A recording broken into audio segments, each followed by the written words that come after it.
कहानी के शुरू में आप फ्रैंक को देखते हैं जो फ्लोरिडा के एक छोटे से घर में रहता है। फ्रैंक की एक बेटी होती है जिसका नाम मैरी है। फ्रैंक मैरी को स्कूल भेजना चाहता है लेकिन मैरी जाने से इनकार करती है। तब फ्रैंक उसको बोलता है कि तुम्हारी माँ की भी यही ख्वाहिश थी और उसे स्कूल भेज देता है। अब फ्रैंक के घर की ऑनर उसके पास आती है और उसे कहती है कि तुमने मैरी को स्कूल भेजकर अच्छा नहीं किया, अब भी मौका है उसे वापस ले आओ। फ्रैंक उसे बताता है कि 2 दिन पहले मैरी ने उससे कहा अगर जर्मनी यूरोप से बाहर आ जाए तो भी वर्ल्ड वॉर डिप्रेशन आ सकता है। मैरी का ये सब कुछ कहना कोई छोटी बात नहीं है क्योंकि ये बड़े बड़े इकोनॉमिस्ट भी नहीं बता सकते। फ्रैंक कहता है कि मैरी की एज की कोई भी उसकी दोस्त नहीं है, उसे अपनी एज वालों के साथ दोस्ती रखनी चाहिए। ये सब सुनकर वो कहती है कि अगर मैरी के साथ कुछ बुरा हुआ तो मैं तुम्हें नहीं छोड़ूंगी और वहाँ से चली जाती है। दूसरी तरफ स्कूल में आज मैरी का फर्स्ट डे होता है जहाँ टीचर बच्चों से पूछती है कि 2+2 कितना होता है। एक बच्चा जवाब देता है कि 4। मैरी स्कूल में बहुत बोर हो रही होती है। इसके बाद टीचर कहती है कि 3+3 कितना होता है। तब मैरी जवाब देती है और कहती है ये सबको पता है, इसका आंसर 6 है। मैरी की टीचर उसे कहती है कि इस स्कूल का एक रूल है, जिस बच्चे से क्वेश्चन पूछा जाए वही उसका आंसर देगा। अब वो मैरी को खड़ा होने को बोलती है और उससे पूछती है बताओ 9+8 कितना होता है। मैरी फट से जवाब देती है 17। अब टीचर पूछती है बताओ 15+17 कितना होता है। मैरी जवाब देती है 32। टीचर को लगता है कि ये इजी क्वेश्चंस हैं, इसीलिए मैरी ने फटाफट से उसका जवाब दे दिया। अब वो पूछती है 57+135 कितना होता है। मैरी कहती है 192। ये देखकर टीचर काफी हैरान हो जाती है और इसीलिए उससे मुश्किल क्वेश्चन पूछती है। अब टीचर पूछती है 57 ×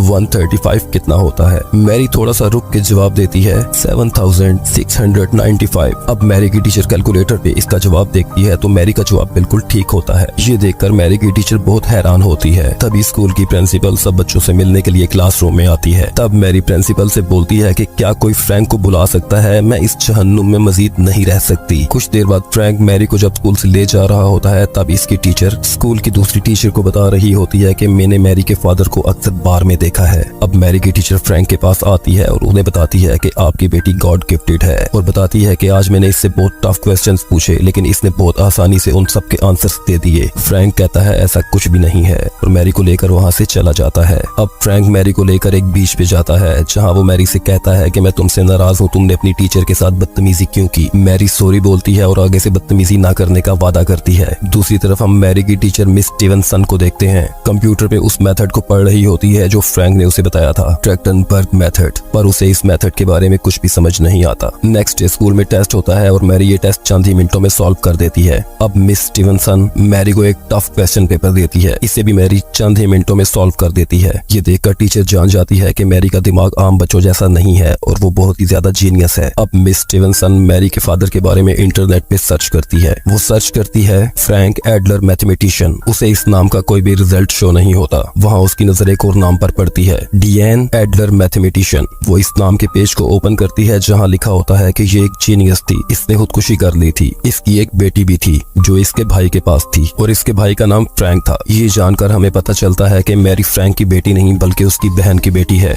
अब मिस स्टीवनसन फ्रैंक से मिलने के लिए उसी बार में जाती है जहाँ वो हर फ्राइडे को जाता है। वहाँ ये दोनों ड्रिंक करते हैं और फ्रैंक मिस स्टीवनसन को बताता है कि एक दिन मेरी बहन रात को मेरे घर आती है। वो मुझसे कुछ कहना चाहती थी लेकिन मैं जल्दी में था, मैं घर से चला जाता हूँ और जब मैं रात को वापस आता हूँ तो मेरी बहन ने सुसाइड की होती है। उस दिन से लेकर आज तक मैं और मैरी एक साथ हैं और मेरी माँ ने मेरी बहन को घर से निकाल दिया था जब वो प्रेग्नेंट थी क्योंकि मेरी माँ के मेरी बहन को लेकर कुछ और प्लान्स थे और वो इनके प्लान्स में फिट नहीं हुई। नेक्स्ट डे हम स्कूल बस में देखते हैं कि मैरी की क्लास का एक बच्चा एक प्रोजेक्ट बनाकर स्कूल ला रहा होता है। तब बड़ी क्लास का एक बच्चा वो प्रोजेक्ट गिरा देता है। मैरी ये सब कुछ देखकर गुस्से में आ जाती है। वो भागती हुई इस लड़के की तरफ जाती है और अपनी बुक उसकी नाक के ऊपर मारती है। जब उसकी माँ उस बच्चे को घर ले जा रही होती है जिसकी नाक से खून बह रहा होता है, फ्रैंक ये सब कुछ देख लेता है। तब वो मैरी के पास जाता है लेकिन वो उसको डांटता नहीं है। अब प्रिंसिपल फ्रैंक को ऑफिस में बुलाती है और कहती है कि जो काम आज मैरी ने किया है इसके लिए इसे स्कूल से भी निकाला जा सकता है। तब फ्रैंक प्रिंसिपल को बोलता है कि मैरी ने ये काम अपने लिए नहीं बल्कि क्लास के उस बच्चे के लिए किया है जिसे वो बच्चा परेशान कर रहा था। अब स्कूल की प्रिंसिपल फ्रैंक से बोलती है कि मुझे पता चला है कि आपकी बेटी बहुत ही ज्यादा टैलेंटेड है, मैं चाहती हूँ कि ये एक अच्छे स्कूल में पढ़े। यहाँ पर एक स्कूल है जिसका नाम ऑक्स है और वहाँ के प्रिंसिपल मेरे दोस्त हैं। अगर आपकी इजाजत हो तो हम मैरी का एडमिशन वहाँ पर करवा सकते हैं। फ्रैंक प्रिंसिपल से बोलता है कि मैं वहाँ क्या था, वहाँ की फीस $30,000 है और मैं ये अफोर्ड नहीं कर सकता। प्रिंसिपल कहती है आप इजाजत दे तो मैं इसे स्कॉलरशिप दिलवा सकती हूँ, पर फ्रैंक मना कर देता है और स्कूल से चला जाता है। फ्रैंक के जाने के बाद प्रिंसिपल मैरी की सारी डिटेल्स निकालने का बोलती है। जब फ्रैंक मैरी को लेकर घर आता है, घर के दरवाजे पर एक औरत खड़ी होती है। मैरी इस औरत को देखकर फ्रैंक से पूछती है कि ये कौन है। फ्रैंक उसे बताता है कि ये तुम्हारी नानी है। दर हकीकत मैरी की नानी पहली बार इसे मिलने के लिए इस घर में आती है। वो इसके लिए एक लैपटॉप लेकर आती है। जब ये दोनों गपशप लगा रही होती हैं तब फ्रैंक आता है और बोलता है कि मैरी ने कल स्कूल भी जाना है, लिहाजा मैरी को सो जाना चाहिए। नेक्स्ट मॉर्निंग जब फ्रैंक की माँ वापस जाने लगती है तो वो फ्रैंक से बोलती है कि ये जगह मैरी के रहने के लिए ठीक नहीं है, और खास तौर पर वो स्कूल जहाँ पर मैरी पढ़ती है। दरअसल मैरी की प्रिंसिपल इसकी नानी को बता चुकी होती है कि मैरी एक बहुत ही टैलेंटेड गर्ल है। यही वजह होती है कि वो मैरी को अपने साथ ले जाना चाहती है, पर फ्रैंक मना कर देता है और वहाँ से जाने लगता है। तब उसकी माँ उसे वापस बुलाती है और कहती है, वो फिर से फ्रैंक को कहती है कि मैरी को मेरे साथ भेज दो, और अगर तुम नहीं भेजते तो अगली मुलाकात हमारी कोर्ट में होगी। ये कहकर वो वहाँ से चली जाती है। अब यहाँ फ्रैंक अपनी माँ की बातें सोचकर परेशान होता है, क्योंकि वो नहीं चाहता कि जो कुछ उसकी बहन के साथ हुआ वो सब कुछ मैरी के साथ भी हो। वो मैरी से बहुत ज्यादा प्यार करता है और उसके बगैर रहने का सोच भी नहीं सकता। वो चाहता है कि मैरी एक आजाद जिंदगी गुजारे जैसा कि उसकी बहन चाहती थी। अब हम देखते हैं कि फ्रैंक और उसकी माँ की मुलाकात एक कोर्ट रूम में होती है। यहाँ जज बोलता है कि बेहतर यही है कि आप इस प्रॉब्लम को आपस में सॉल्व कर लें, और मैरी की नानी को उससे मिलने की परमिशन दे दी जाती है। कुछ दिन गुजरने के बाद फ्रैंक को कोर्ट की तरफ से एक लेटर आता है जिसमें लिखा होता है कि मैरी की नानी मैरी को 2 दिन के लिए अपने साथ ले जाना चाहती है। अब हम देखते हैं कि मैरी अपनी नानी के साथ उसके घर में होती है। अगले दिन मैरी की नानी इसे लेकर एक यूनिवर्सिटी में जाती है। जब ये दोनों यूनिवर्सिटी में होती हैं तो मैरी की नानी इसको बताती है कि तुम्हारी मदर मैथमेटिक्स की एक प्रॉब्लम पर काम कर रही थी जिसका नाम था नावेरस्टॉक, पर तुम्हारी माँ उसे सॉल्व नहीं कर पाई। अब वो मैरी को दीवार पर लगी हुई मैथमेटिक्स की 7 प्रॉब्लम्स के बारे में बताती है। यहाँ पर वो इससे ये भी बताती है कि इन 7 प्रॉब्लम्स में से सिर्फ आज तक एक ही को हल किया जा सका है। वो मैरी को बताती है कि जिस प्रॉब्लम पर तुम्हारी माँ काम कर रही थी, अगर वो उसको सॉल्व कर लेती तो उसकी पिक्चर भी इस दीवार पर होती। इसके बाद वो दोनों एक हॉल में जाते हैं। इस हॉल के बोर्ड पर मैथमेटिक्स की एक प्रॉब्लम लिखी हुई होती है। अब यहाँ पर मौजूद प्रोफेसर मैरी को इस प्रॉब्लम को हल करने का कहता है। अब प्रोफेसर मैरी के पास आता है और उसे बोलता है, क्या तुम इस छोटी सी प्रॉब्लम को हल नहीं कर सकती? मैरी प्रोफेसर को बोलती है, ये प्रॉब्लम छोटी नहीं बल्कि बहुत बड़ी है। इस सब के बाद मैरी की नानी उसे लेकर वापस जा रही होती है और वो बहुत गुस्से में होती है। मैरी नानी से बोलती है, क्या आप मुझ पर गुस्सा हैं? वो कहती है कि मुझे तुम पर नहीं बल्कि उस प्रोफेसर के ऊपर गुस्सा है। उसे क्या लगता है कि तुम अंदर जाते ही इतनी बड़ी प्रॉब्लम को सॉल्व कर लोगी? तब मैरी नानी से कहती है कि उस प्रॉब्लम को हल नहीं किया जा सकता क्योंकि वो गलत थी। वो उसे कहती है कि तुम्हें कैसे पता कि वो गलत थी? मैरी कहती है कि वहाँ पर नेगेटिव साइन लगाना वो भूल गए थे, यही वजह है कि उसे सॉल्व नहीं किया जा सकता था। ये सुनकर मैरी की नानी उसे लेकर वापस उसी हाल में जाती है। अब की बार मैरी उस प्रॉब्लम को सॉल्व कर देती है। इसके बाद प्रोफेसर मैरी से कहता है, पहले जब तुम्हें पता था कि यहाँ पर नेगेटिव साइन नहीं है तब तुमने मुझे क्यों नहीं बताया? मैरी प्रोफेसर से बोलती है कि मेरी मामा ने मुझे मना किया था कि बड़ों की गलती नहीं निकालते क्योंकि उन्हें बहुत बुरा लगता है। यहाँ ये बात प्रूफ हो जाती है कि मैरी बहुत ही ज्यादा जीनियस है और अपनी मदर से बड़ी मैथमेटिशियन है।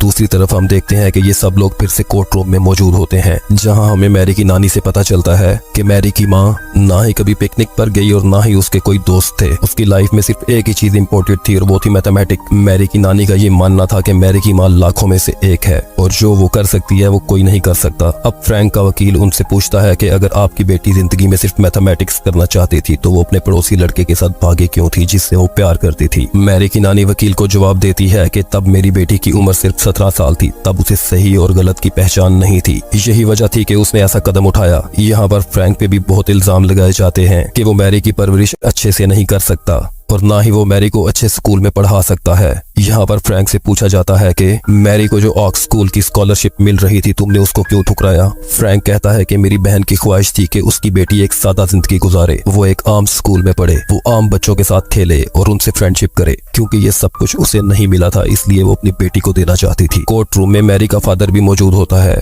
वो जज साहब से बोलता है कि मैरी को उसकी नानी के हवाले कर दिया जाए। जज समझ जाता है कि मैरी के फादर को उसकी नानी ने यहाँ बुलाया है, इसलिए उसकी बात पर बिल्कुल तवज्जो नहीं दी जाती। यहाँ पर सारा केस फ्रैंक के हक में होता है। एक ही वजह होती है जो उसके हक में नहीं होती और वो वजह थी उसके माली हालात। फ्रैंक की नानी को भी इस बात का डर होता है कि मैरी बचपन से ही फ्रैंक के पास होती है, कहीं इसी वजह से जज मैरी को फ्रैंक को ना सौंप दे। अब फ्रैंक का लॉयर उसके घर आता है और उसे कहता है कि तुम्हारी माँ के लॉयर की मुझे कॉल आई थी और वो कहता है कि क्यों ना हम कोई दरमियानी रास्ता निकालें जिसमें मैरी ना मेरे पास रहे ना तुम्हारे पास, बल्कि हम उसे ऐसी फैमिली के हैंड ओवर कर दें जो उसकी अच्छे से परवरिश कर सकें। फ्रैंक इस सब के लिए बिल्कुल भी तैयार नहीं होता। तब फ्रैंक का वकील उसे बोलता है कि मैरी जब 12 साल की हो जाएगी तब वो कोर्ट में जाकर बता देगी कि उसको किसके साथ रहना है। फ्रैंक का वकील उसे ये भी बताता है कि मेरी एक फैमिली से बात हुई है जो तुम्हारे घर के पास ही रहती है, तुम जब चाहो वहाँ जाकर उसे मिल सकते हो। और मैरी की नानी भी। फ्रैंक बिल्कुल भी रजामंद नहीं होता। तब उसका वकील उसे बताता है कि जिस जज के पास तुम्हारा केस है मैं उस जज को बहुत अच्छे से जानता हूँ, वो कभी भी अपना फैसला तुम्हारे हक में नहीं देगा क्योंकि तुम्हारी फाइनेंशियली कंडीशन अच्छी नहीं है। इसी बेस पर वो मैरी को उसकी नानी के हैंड ओवर कर देगा।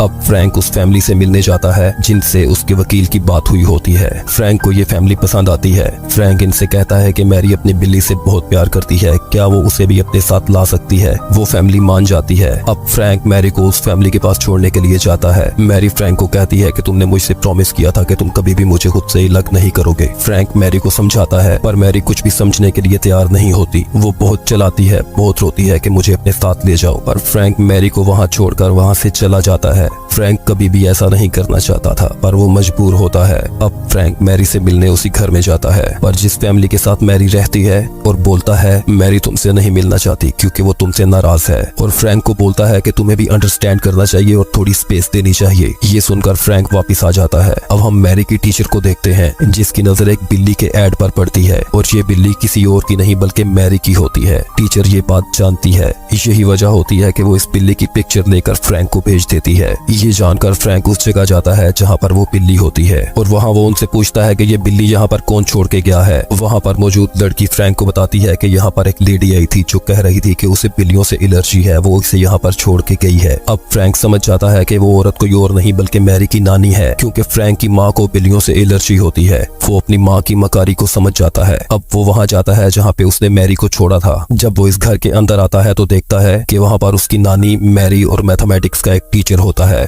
अब वो मैरी को अपने साथ जाने का बोलता है लेकिन मैरी वहाँ से भाग जाती है। फ्रैंक अपनी माँ को एक बुक देता है और मैरी के पीछे आ जाता है। यहाँ वो मैरी को अपने गले लगाता है लेकिन मैरी उसको बहुत मारती है और बहुत चलाती है क्योंकि वो उससे नाराज होती है। पर फ्रैंक मैरी को मना लेता है और उसे बताता है कि तुम्हारी बिल्ली भी मेरे पास घर पे है, मैं उसे वहाँ से ले आया था। अब फ्रैंक मैरी को उठाकर वापस अपनी माँ के पास अंदर आता है जहाँ उसके हाथ में वही बुक होती है जो फ्रैंक ने उसे दी थी, जिस पे लिखा होता है कि मैरी की माँ मैथमेटिक्स की जिस प्रॉब्लम को सुलझाना चाहती थी वो उसे सुलझा चुकी थी। पर फ्रैंक की माँ ये सब कुछ मानने से इनकार कर देती है और कहती है अगर उसने ये सब कुछ सच में किया होता तो वो ये बात सबके सामने लेकर आती। फ्रैंक अपनी माँ से कहता है कि मेरी बहन ने मुझसे वादा लिया था कि ये नोट्स मेरे मरने के बाद पब्लिक करना। फ्रैंक की माँ कहती है कि उसे मरे हुए 6 साल बीत चुके हैं। फ्रैंक बोलता है कि वो अपने मरने की बात नहीं कर रही थी। दर हकीकत डियान अपनी माँ की पेंटिंग से इस कदर परेशान थी कि वो अपनी लाइफ में अपनी मर्जी से कुछ भी नहीं कर पाई, यहाँ तक कि उसने मैथमेटिक्स की बहुत बड़ी प्रॉब्लम को सुलझा लिया था पर वो अपनी जिंदगी से उकता चुकी थी। यही वजह थी कि उसने फ्रैंक को बोला था कि मेरी माँ के मरने के बाद ये सब कुछ पब्लिश करना। ये बोलकर फ्रैंक वहाँ से चला जाता है और उसकी माँ के पास पछतावे के सिवा कुछ भी नहीं बचता। दूसरी तरफ मैरी फ्रैंक के साथ हंसी खुशी रहने लग जाती है। अब मैरी एक नॉर्मल लाइफ गुजारती है जो उसकी माँ नहीं गुजार पाई।